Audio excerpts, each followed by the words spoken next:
Howdy, folks. Mitch Kuffa here for homework.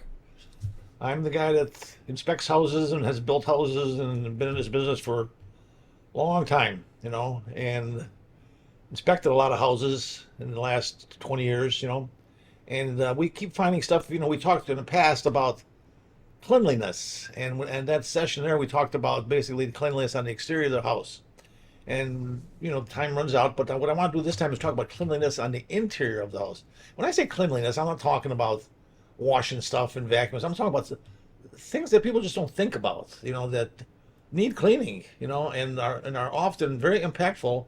If you're selling your house or you're buying your house, cleanliness is a virtue, and it's sometimes very hard to do. And there's just areas that don't get the attention they're supposed to get. And when you're inspecting a house, we find those things, and then that impacts the house and stuff like that. So let's talk about get a pencil, as I usually tell you, and write some of these things down. I want you to think about your house and how this stuff is in your house. Number one, let's talk about the furnace or the heating system in general. It's nice that you can turn up the thermostat and it turns on. And it's nice that you can turn up the thermostat down and the air conditioner turns on. But those areas need to be serviced regularly, okay?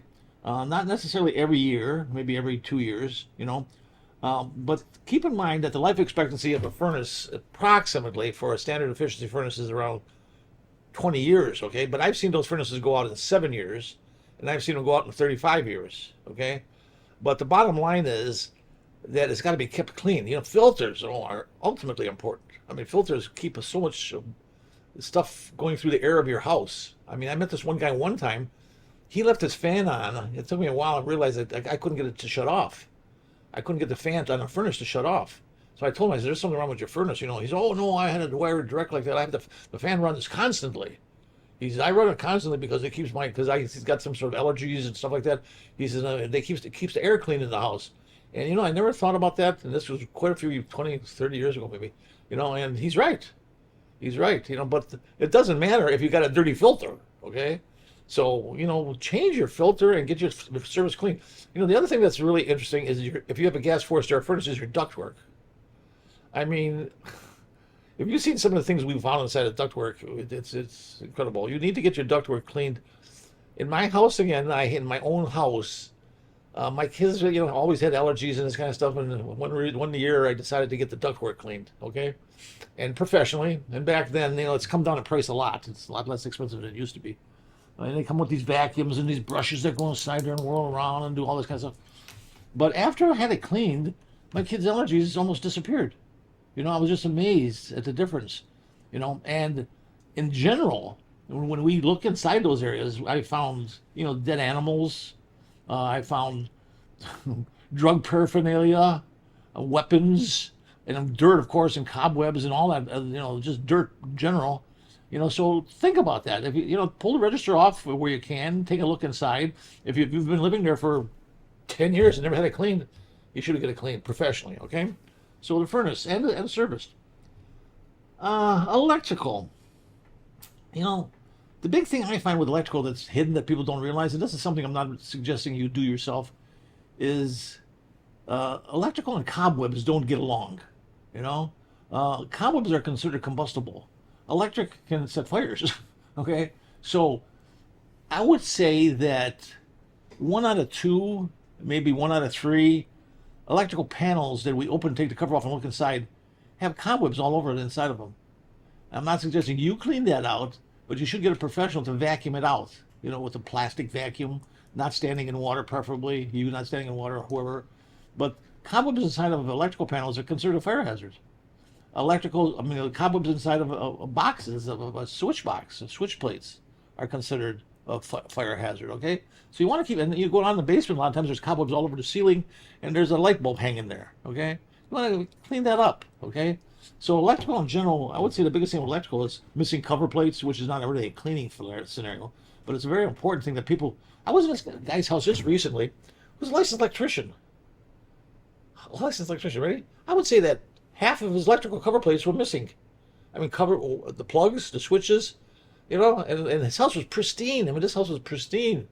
You know, and I guess maybe it was, I don't know, maybe he's the guy that did the electrical in the house and he just never finished it because it was his house, you know. But the bottom line is you can't have those open like that. And if you open them up and see that they're full of dirt, you want to get those vacuumed out because a lot of times when they're inside of a wall, they'll get with a cover plate on them, they'll collect more dirt and cobwebs again. Okay. Plumbing. You know, the biggest thing with plumbing that people don't realize, and they don't, you know, sometimes they do, maybe they do realize. I mean, how often can you have a leak under your kitchen sink and not know it's there? You know, and it's amazing how often we find that. Now, granted, you store a lot of stuff under there. There's usually a disposal hanging down, the sink's hanging underneath there and stuff like that. But you know, you don't want water dripping behind your inside your cabinet of your kitchen. You know, number one, the first thing you're going to get is you're going to get mold. Mold, ooh, that's no. You're going to get mold. You know, it's going to destroy the cabinet. It's going to rot out the cabinet base. It's going to have impact on. It's going to attract little living things that like water. You know, that you don't necessarily want in your house. Okay, so these little leaks that we find with electrical, you know, you want to look for them. You know, look under your sink in your bathrooms. Look behind your toilets.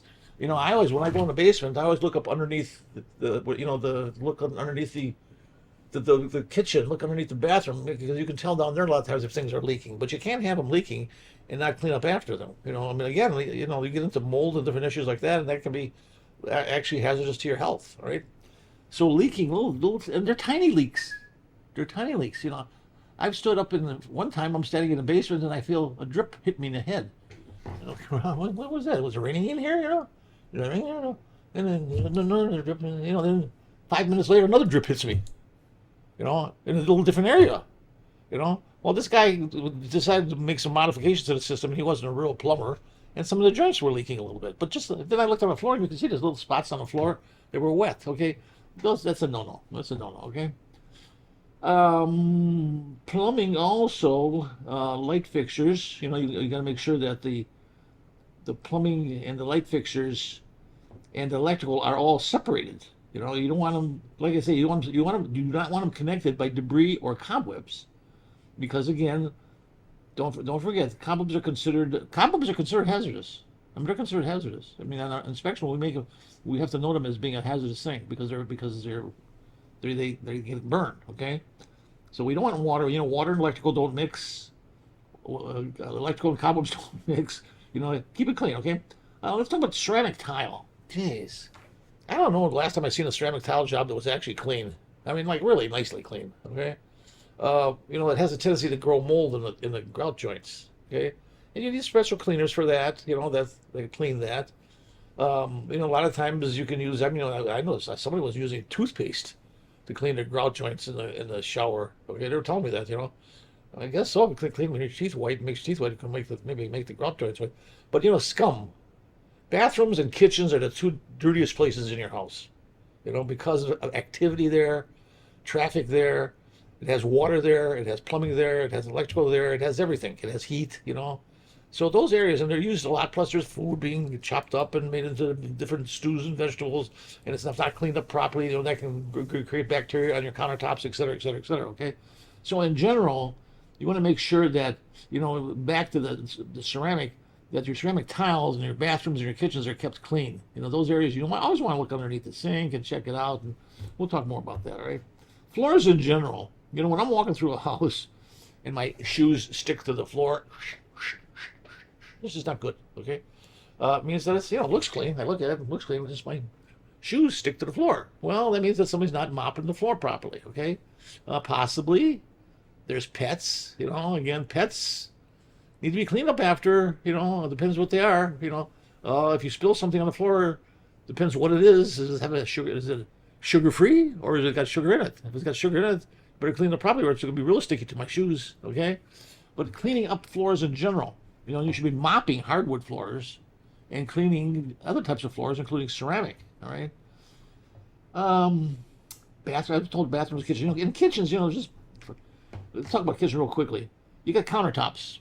Okay. You know, think of what goes on countertops. You got food on the countertops. You got hands on the countertops. You got vegetables on the countertops. You got all kind of stuff on the countertops. These are all things that can, if they're not cleaned up properly afterwards, can create a bacteria. Okay. Then you have appliances. You know, appliances, jeez. I'm afraid to open refrigerators in houses. I'm afraid of what I'm going to see. If it's brand new, it's probably pretty clean. But if it's an older refrigerator, it's amazing how people just. How often? When was the last time you cleaned your refrigerator? It's one of these things that I don't want to say out of sight, out of mind, because you open it and close it all the time. But in general, appliances need to be cleaned. Dishwashers need to be cleaned. Ranges. Open up an oven and it looks like a disaster. I had one house where I can't remember why we moved this, but it was a floor model range, and I wanted to see the plug behind it for some reason. It was electric, and we pulled it away, and the floor was burned underneath burned. Burned was a linoleum type floor. It had a big burn hole in it. Now, how did that happen? Well, what happens was, as you push it back, when the oven heats up and it's not cleaned properly, it drips down into the broiler and stuff like that, and it can drip down to the floor, and it depends what you're cooking. But I mean, if it's fat, it can cause fires again. Okay, but you want to. Ranges are. I would say that there's more dirty ranges than clean ones, and when we inspect houses, And again, it's just a matter of psychological possibly in some things, But cleanliness is next to godliness, and dirty ranges just make for dirty countertops. Like I told you, countertops are very important. Appliances under the sink, laundry rooms. Oh, here we go. It's a little bit more water. If we got water, and the biggest thing about laundry rooms that we find most often, believe it or not, are the dryer vent pipes. Dryer vent pipes are so often plugged up with lint. They're not actually venting properly to the outside. And, today, dryer vent pipe is supposed to be a smooth pipe. It's not supposed to be that corrugated type of stretchy pipe, okay? And why? Because that corrugated stretchy type collects lint. Lint, again, is combustible, okay? Plus, the fact is it's plugging up your gas appliance from venting properly, so it's venting carbon monoxide back into the house. And this is not good to breathe in, okay? So very common to find dirty vents, disconnected vents that aren't working properly, or they're punctured, et cetera, et cetera. Or they're not smooth metal for sure, okay? So you want to check that in the laundry room. Laundry room, again, has got water. You want to see if there's any leaks, Look behind appliances if you can. I know they're hard to move sometimes if you can. But in the laundry tubs are sometimes a total disaster, You want to try to clean them a little bit. I know you're like my laundry tub. My laundry tub, looks like it's really not a disaster, but it looks like a disaster because I clean paintbrushes in there. I've cleaned all types of different tools in there and stuff like that. So the dirt is kind of like ingrained into the surface. But I wash it all the time regularly with dishwashing liquid and stuff like that. But you want to make sure that it's not dirty, because a lot of them are very dirty. We talked about bad closets. Oh boy, clean your closets once in a while, huh? I've had closets. I open the door and things fall on top of me, from the closet. People just think that well, what's a closet? Closets is where often, like bedroom closets, on the outside. If one of the walls of the closet is on the outside wall of the house, it's very common to find like black stains on the walls or ceiling right there where the closet meets the outside wall, because that outside wall gets cold, and the closet locks the moisture into the closets, and can't escape, and plus it's very stagnant. So those places are I've opened closets and little bugs run out. Well, that's not really cool, or they fly out. I don't say they run out, they fly out, right? But closets are one of those out of sight, out of mind type of areas, right? Vacuuming, carpets and, wherever you can vacuum. I have a dog that's 90 pounds, beautiful dog, silver coat, short fur, nothing big and fuzzy, and my wife has this new vacuum that's one of super suck, She vacuums every day, and I cannot believe the dog fur that she gets out of the carpets. It shows up in these little canisters. This dog gets shedding, I guess, but you can only tell he's shedding. But she can vacuum up stuff that you just won't believe. Carpets are unbelievable. They hold dirt, and they hold moisture, and they hold all sorts of stuff. So you want to make sure your carpets are taken care of. Ceiling fans. I got to mention ceiling fans and draw fan vents. Ceiling fans. Again, my wife, I can always tell when my wife is on a roll because she's kind of clean. But she decides she's going to clean all the ceiling fans in our house. We have a lot of ceiling fans. I'm big into air movement inside the house. And I have a very old house that has, built in 1848. My house was built in 1848. But we have a lot of ceiling fans to keep the air movement and the windows open and closed, okay? She wants to clean all the ceiling fans. I said, what are you talking about? They want to $1 million. Oh, She has a special thing that she can clean them with. I cannot believe the debris that comes off the top of the blades. The top of the blades, where the dust sits and everything, it's filthy. Filthy. If you want to check something out in your house and you got some ceiling fans, check out the tops of the blades. And if it's in your bedroom, when nothing's spinning around, something can be shutting down onto you on the bed and stuff like that, okay? Ceiling fans, vacuuming, kitchens and baths. Then also, finally, I want to just talk to you really quickly about crawl spaces is one of the areas that is very, very commonly neglected and needs cleaning many times. When's the last time you looked into your crawl space? If you have a crawl space, when's the last time you looked in there, huh? But you're surprised when you think, I haven't looked in there for about a year or so, They're supposed to be dry. They're not supposed to have things hanging down. They're not supposed to have things stored in there that can deteriorate. They're supposed to have a vapor barrier over the entire floor, They're supposed to be vented to let air in again, like the house, keep it fresh. Look at your crawl space. They're very commonly neglected and very commonly dirty. Oh, cobwebs.